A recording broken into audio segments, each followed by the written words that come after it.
Aku pernah berjanji untuk tidak ingin menikah lagi. Namun, janji tinggal janji. Ternyata takdir Tuhan lebih nyata daripada sebuah kata yang keluar dari bibir yang sedang terluka. Sakitnya dikhianati membuat diri ini enggan mengenal pria manapun. Hingga akhirnya, sebuah takdir membawaku pada jalan yang begitu indah, dipertemukan dengan jodoh yang tidak pernah aku sangkakan sebelumnya. Seorang pria yang aku tahu abdi dalam keluargaku, ternyata jodoh selanjutnya yang Allah pilihkan untukku. Tanganku dingin, dadaku tak hentinya berdetak kala suara penghulu terdengar memberikan nasihat pernikahan pada calon suamiku. Di sini, di kamar pribadiku, aku diam dengan jantung yang terus berdetak kencang, menanti saat-saat paling menegangkan di mana Adi akan mengucapkan kata bersejarah yang akan mengubah statusku dan dirinya. "Minum, Mbak."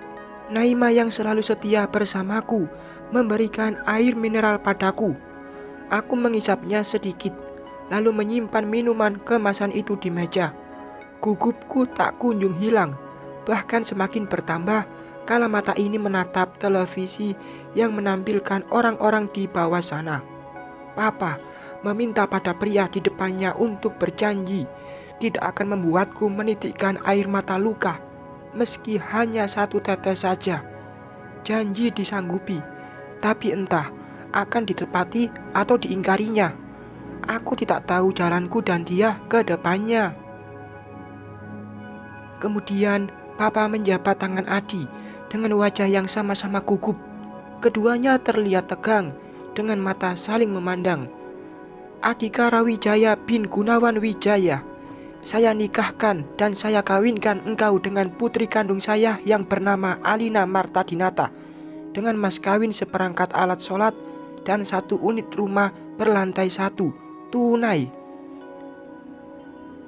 Aku tersentak kaget mendengar mahar yang diberikan Adi padaku. Sebelumnya, dia tidak membahas tentang mahar itu. Aku pun tidak menanyakan apa dan berapa yang akan dia berikan. Aku memberikan kebebasan untuk dia, semampunya dia. Sungguh, aku tidak pernah membayangkan jika Adi akan memberikan mahar sebesar itu untukku. Saya terima nikah dan kawinnya Alina Martadinata binti Dinata Wiratmaja dengan mas kawin yang tersebut tunai. Aku mengembuskan nafas lega saat 2 orang saksi berseru bersamaan, menandakan jika ijab yang dilakukan Adi benar dan aku telah sah menjadi istri pria itu. Tanganku angkat bersamaan dengan orang-orang di sana yang mengaminkan doa untuk pengantin baru. Meskipun di dalam hati masih ada yang mengganjal. Benarkah Adi memberikanku sebuah rumah? Seseorang dari luar kemudian memberitahukanku untuk segera turun dari lantai 2 kamar, menghampiri suamiku yang sudah menunggu di bawah sana. "Pelan-pelan, Mbak," tutur Naima yang dengan setia mendampingiku. Kulangkahkan kaki menapaki satu persatu anak tangga dengan perasaan yang campur aduk. Ini pernikahan keduaku, tapi rasanya sangat berbeda dari yang pertama. Aku lebih gugup, lebih merasa bahagia dan lega. Mungkin karena orang tuaku meridhoi pernikahanku yang sekarang. Bahkan wajah-wajah itu terlihat begitu gembira melihatku yang turun dari tangga.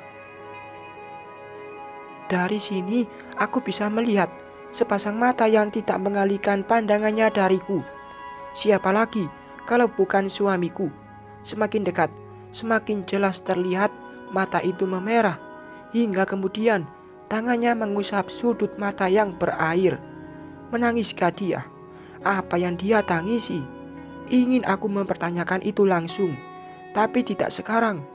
Kini aku sedang diperhatikan oleh banyak pasang mata. "Nak Alina, ini suamimu sekarang. Patuhi perintahnya. Menurutlah akan kata-katanya. Surgamu, ridho Tuhanmu ada padanya," ujar penghulu menunjuk pada Adi. Aku mengangguk pelan, seraya mata ini melihat ke arahnya.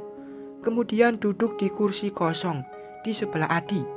Aku mencium tangan Adi yang sangat dingin dan bergetar. Sebelah tangannya bertengger pada pundakku, yang juga kurasakan getaran dari sentuhan itu. Selanjutnya, Adi memakaikan cincin kawin ke jari manisku. Seperangkat alat sholat, juga kunci rumah dia berikan sebagai simbol mahar. Acara terus berlanjut hingga tidak terasa sudah 2 jam lamanya aku dan Adi duduk di pelaminan. Satu persatu tamu undangan naik ke pelaminan, memberikan doa serta harapan baik untuk aku dan Adi. Ucapku berbisik. Mas. Adi berucap tanpa menoleh. Mas apa? Mas kawin? Ujarku tidak paham. Mas Adi. Aku menggigit bibir dengan menahan senyum. Kemudian tawaku pecah saat dia menoleh dengan lirikan mata nakalnya. Tidak tahu tempat menggoda istrinya di saat masih di pelaminan. Saat tengah menikmati indahnya jadi raja dan ratu, Papa dan Om Gun tiba-tiba naik ke pelaminan. Entah apa yang mereka bawa, tapi sepertinya kunci raksasa. Loh, Pak, apa itu? Tanyaku, menunjuk benda yang dibawa Papa. Ini hanya simbolis, yang asli nanti akan segera datang, ujar Papa, seraya memberikan kunci berukuran besar padaku dan Adi. Ini kunci apa? Kini Adi yang bertanya. Tunggangan kamu dan keluarga kecilmu. Waktu itu, Papa sama bapak mertuamu sudah sepakat akan menghadiahkan mobil untuk kalian. Dan saat inilah waktunya. Selamat ya nak, atas pernikahanmu. Om Gunawan memeluk putranya dengan menepuk-nepuk punggung Adi. Ah, bukan Om. Seharusnya aku sudah memanggil Om Gun dengan sebutan Papa. Sama seperti Adi. Hal yang sama pun dilakukan Papa. Ia memelukku dengan sangat erat hingga bisa kurasakan detak jantung dari cinta pertamaku itu. Semakin lama, tamu undangan semakin berkurang. Aku pun menyudahi jadi pajangan. Setelah azan asar berkumandang, aku mendorong kursi roda Adi ke dalam kamar pengantin kami yang ada di lantai bawah. Kenapa tidak di kamarku? Karena akan menyulitkan Adi yang berjalan menggunakan kursi roda. Maka kamar tamu pun jadi jalan satu-satunya. Al, ucap Adi seraya mengambil tanganku. Aku berjalan memutar hingga kini berada di depan pria itu.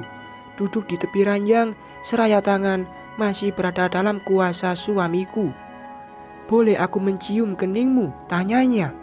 Aku tersenyum tipis seraya menganggukkan kepala. Adi menarik tanganku perlahan hingga bibir itu menyentuh keningku. Lama kami dalam posisi ini hingga kedua tangan Adi merengkuh tubuhku.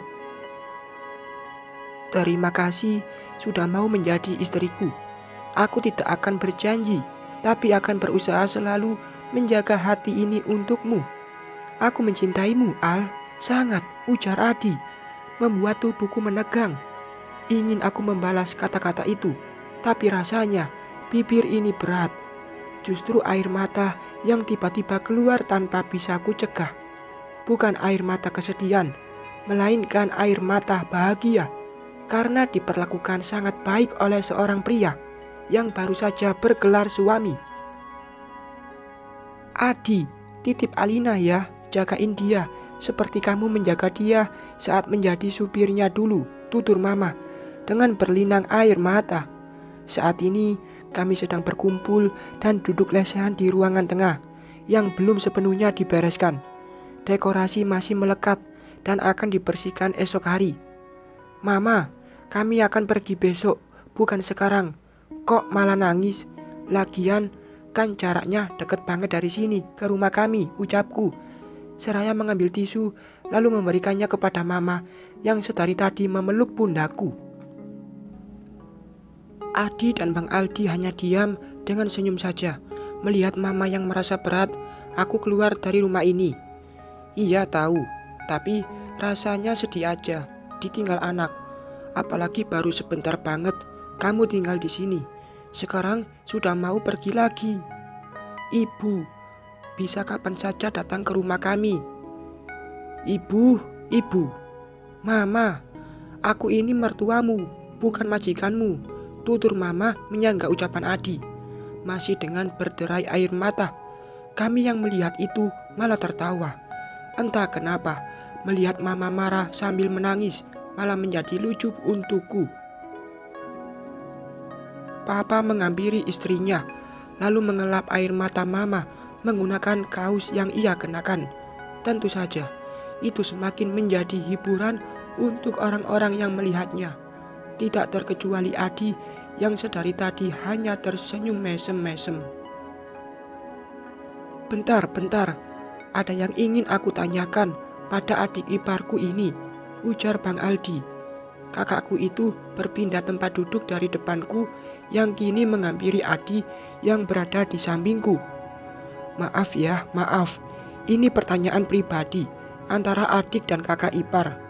Maaf, bukan maksud melecehkan, tapi hanya ingin tahu, karena sebelumnya kita tidak pernah punya waktu bicara. Tutur Bang Aldi membuat diri ini penasaran akan pertanyaan yang hendak dia layangkan pada suamiku. Silahkan Bang, tenang, aku tidak mudah tersinggung kok orangnya. Adi menjawab dengan santai. Bang Aldi merangkul pundak Adi, lalu dia berbisik di telinga suamiku itu. Rasa penasaran yang menggebu membuatku langsung mendekat pada dua laki-laki itu, mengeratkan tubuh pada Adi dan Bang Aldi yang tidak bisa gerak. Hanya kedua kaki kan? Junior aman. Sontak saja aku melebarkan mata mendengar kata-kata yang terucap dari bibir abangku itu. Aku langsung menyerang Bang Aldi dengan mencubit bagian tubuh yang bisa aku jangkau. Dasar tidak sopan, ujarku, terus menyerang Bang Aldi membabi buta. Sedangkan pria itu malah tertawa, seraya berguling menghindari seranganku. Aku hanya bertanya saja, Al. Adi aja kalem. Kenapa jadi kamu yang kepanasan? Gimana, Di? Aman kan? Ujar Bang Aldi lagi, seraya bersembunyi di balik tubuh Mama. Aman, Bang. Tenang saja, jawab Adi yang masih terlihat santai. Aku semakin gemas, ingin kembali mengajar Bang Aldi, namun dihalangi Mama. Orang tuaku itu menyuruhku membawa Adi beristirahat. Seperti kata Gunawan, setiap malam kaki Adi harus dibaluri minyak khusus untuk melenturkan otot-ototnya. Adi juga harus minum obat sesuai jadwal yang diberikan dokter. Setelah pertikaian dengan Bang Aldi, aku membawa suamiku ke kamar. Namun tidak dengan Safa. Anak itu malah memilih bermain bersama Naima, seraya mencopot bunga-bunga yang ada pada bekas pelaminan tadi. Sampai sini kan, tanyaku, saat tangan ini mengoles minyak ramuan tradisional pada kaki Adi. Iya, sampai situ. Kalau mau naik lagi juga tidak apa-apa sebenarnya, tapi takutnya kamu kaget. Aku mencepikkan bibir seraya mengerlikan mata. Setelah minyak itu teraplikasikan dengan rata pada seluruh kulit kaki Adi, aku menurunkan kedua kaki suamiku dari pangkuan. Saat berdiri hendak melangkah, tanganku ditarik Adi. Hingga kini aku terduduk di pangkuannya. Kedua tanganku melingkar sempurna pada leher suamiku. Aku meneguk ludah dengan jantung yang tiba-tiba berdegup kencang. Dilihat dari jarak sedekat ini, aku merasa sangat gugup. Mau kemana? Tanya Adi tanpa mengalihkan pandangannya. Mau ke kamar mandi, ujarku tergagap. Mandi lagi? Aku menggeleng. Cuci tangan, ujarku semakin gugup. Apalagi saat tangan Adi menyelipkan anak rambut ke belakang telinga, lalu menyentuh tengkuk leherku seraya menekannya perlahan. Kini jarak antara aku dan dia hanya beberapa senti saja. Adi memiringkan kepalanya, hendak Papa, Allahu Akbar, seru Adi ketika pintu terbuka dengan gadis kecil menyembul dari sana. Bersambung.